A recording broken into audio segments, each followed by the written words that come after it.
एक बार की बात है, कासगंज नामक गांव में सेठ करोड़ीमल नाम का एक सेठ रहा करता था। सेठ करोड़ीमल बहुत ही लालची था। उसका एक पुत्र था जिसका नाम सेठी था। सेठी स्वभाव में बहुत चालाक और बेईमान किस्म का बच्चा था। दूसरी तरफ उसी गांव में राजू नाम का लड़का था जो कि सेठी की कक्षा में पढ़ता था, लेकिन वो सेठी के बिल्कुल विपरीत था। एक दिन स्कूल में, ओए राजू, तुमने हॉलिडे का सारा टास्क बना लिया क्या? अब हाँ, वो तो मैंने 2 सप्ताह में ही सारा होमवर्क कंप्लीट कर लिया था। तुमने कंप्लीट नहीं किया है क्या? और नहीं यार, और बुआ के घर चला गया था यार। 3 दिन बाद कमलेश सर की क्लास है। अगर होमवर्क कंप्लीट नहीं रहा तो सर मुझे पनिशमेंट देंगे। मुझे बचा लो प्लीज़। लेकिन बुआ के यहाँ तो तुम 1 सप्ताह के लिए ही गए थे। बाकी के 1 महीना तुम्हारे पास टाइम था, उसमें क्यों नहीं होमवर्क किया? अरे छोड़ना यार, तू अपनी नोटबुक दे दे, कॉपी करके तीसरे दिन तुम्हें लौटा दूंगा। दोस्त के लिए तू इतना भी नहीं कर सकता क्या? ठीक है दोस्त, लेकिन तू मेरी नोटबुक टाइम पर लौटा देना प्लीज। ये भी कोई कहने की बात है भाई। तीसरे दिन कमलेश सर का क्लास रहता है। क्लास में सेठी हाथ की उंगली में पट्टी बांधकर आता है। हाँ तो बच्चों, काफी लंबी छुट्टी के बाद हम लोग मिले हैं। आप सभी ने होमवर्क कंप्लीट कर ही लिया होगा। सभी अपनी होमवर्क की नोटबुक लाकर मेरे टेबल पर रख दो। सेठी, मेरी कॉपी तो मुझे होमवर्क की कॉपी सर के टेबल पर रखनी है। मैंने तो तुम्हारी कॉपी सर के टेबल पर रख दी है। अब भाई का इतना भी काम नहीं कर सकता क्या? अरे राजू, तुमने होमवर्क की कॉपी नहीं जमा की? सर टेबल पर ही रखी हुई है। यहाँ पर तो नहीं है। आज तो सेठी की भी कॉपी मेरे पास है। लेकिन वो तो मेरी कॉपी है। क्यों सेठी?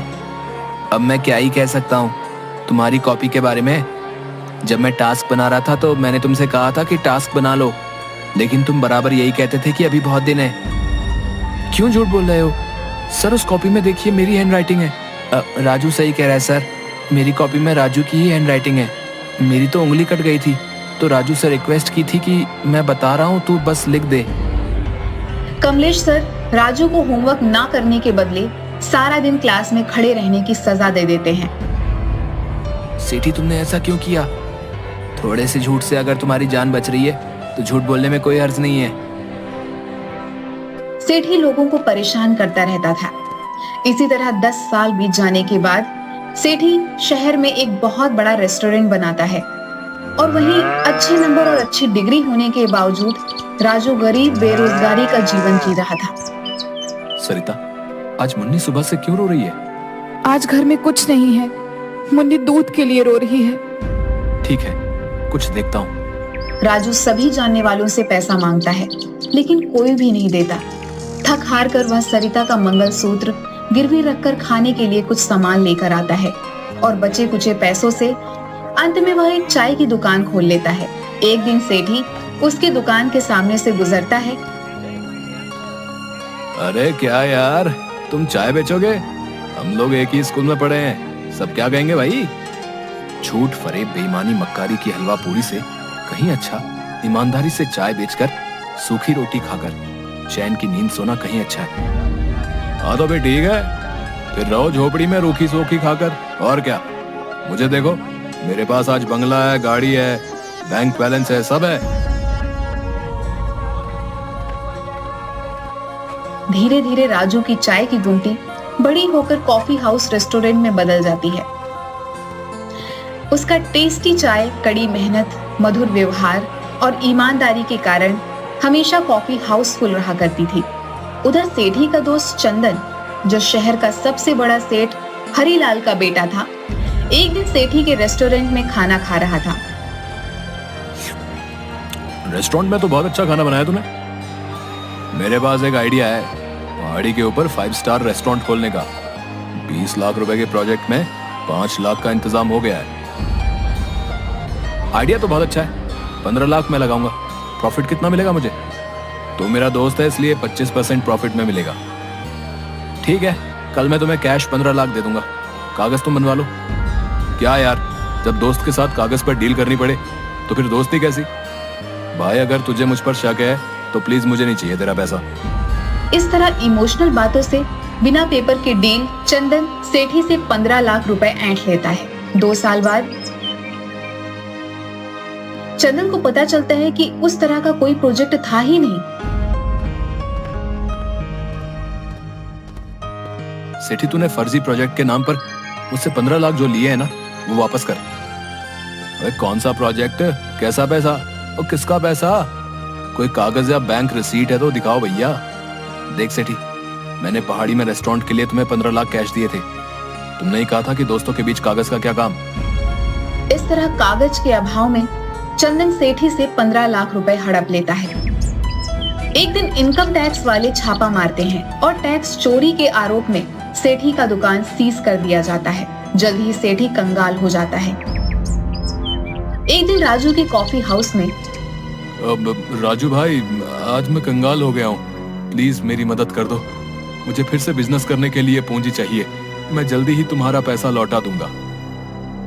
ठीक है, मैं तुम्हें लोन दूंगा, लेकिन इस बार ईमानदारी और मेहनत से काम करना होगा।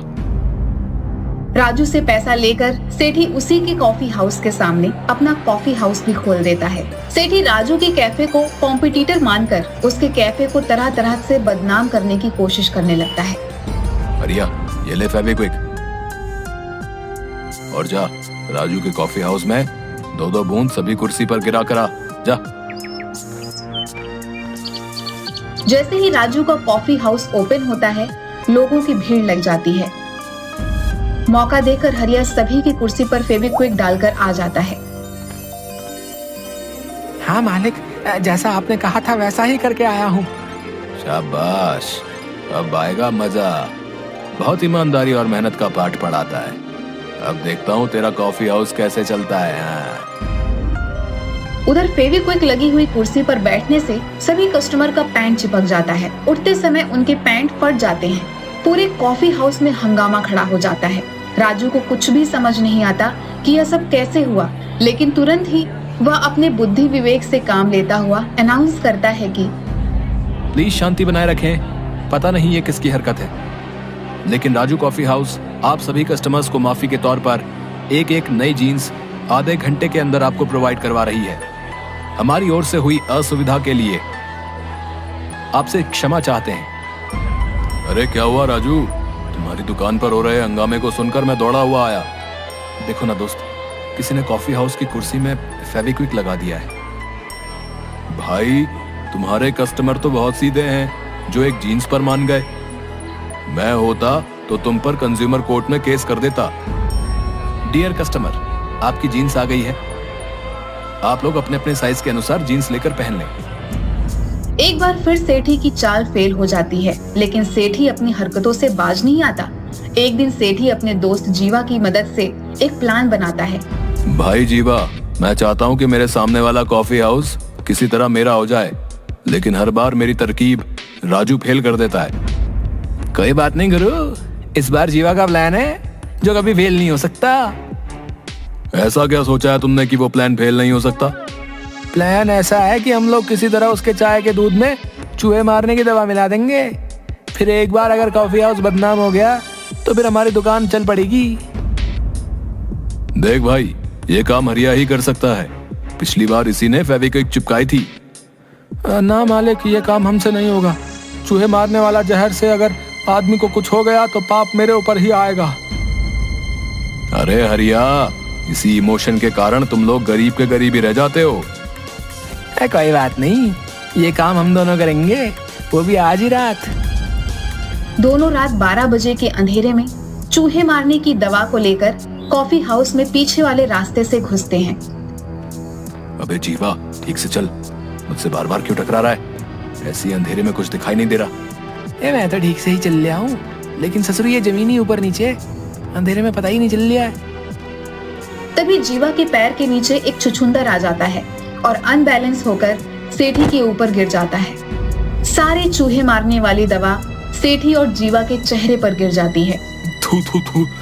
अबे जीवा, तुम्हें कितनी बार कहा कि ठीक से चल, आखिर तूने मुझे गिरा ही दिया। अब ये पाउडर क्या है रे? थू, थू, थू, थू।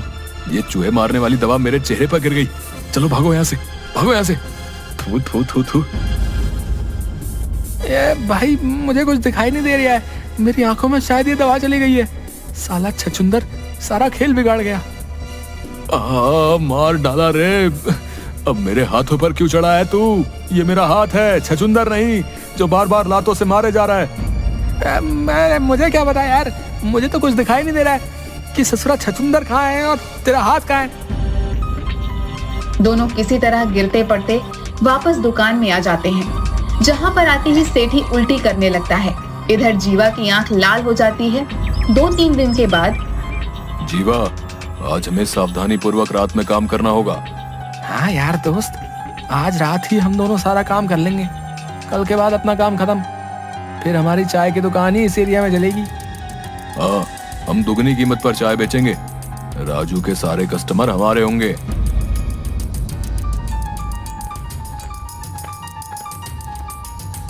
दोनों रात को फिर से राजू की दुकान पर जाते हैं और दूध में चूहे मारने वाली दवा मिलाकर वापस आ जाते हैं। कालू, जल्दी से सारा टेबल कुर्सी साफ कर दे। देखना कि कहीं कोई चिपकने वाला पदार्थ, फेविक्विक या च्युइंगम कुर्सी या टेबल पर ना लगाओ। आज संडे, वैसे भी कॉफी हाउस में भीड़ ज्यादा होगी। जी मालिक, उस दिन की फेविक्विक की घटना के बाद से मैं एक एक कुर्सी और टेबल को अच्छी तरह साफ करता हूँ। उसकी चिंता मत कर तू, केवल मन लगाकर साफ सफाई कर ले। उस दिन के बाद मैंने कॉफी हाउस में सीसीटीवी लगवा दिया है। दूसरे दिन सुबह, संडे होने के कारण राजू की कॉफी हाउस में आज तुरंत ही हाउसफुल हो जाता है। सभी को कॉफी चाय दी जाती है, लेकिन कुछ ही देर में कस्टमर उल्टी करने लग जाते हैं। पूरे कॉफी हाउस में हाहाकार मच जाता है। मालिक, सभी कस्टमर उल्टी कर रहे हैं। कुछ तो गड़बड़ है चाय में, सीसीटीवी फुटेज देखनी होगी। इसी बीच सेठी पुलिस को फोन कर देता है। राजू को पकड़कर पुलिस ले जाने लगती है। 1 मिनट इंस्पेक्टर, जरा सीसीटीवी में देख लो कि किसने ये काम किया है। तब इस सीसीटीवी फुटेज से पता चलता है कि सेठी और जीवा दोनों ने रात में आकर यहाँ पर कुछ मिलाया था। पुलिस जब उन दोनों को पकड़कर डंडे से मारती है, जीवा पुलिस को सारी बात बता देता है कि उसने सेठी के कहने पर दूध में चूहे मारने वाली दवा मिलाई थी। दोनों को पुलिस हिरासत में लेकर चली जाती है।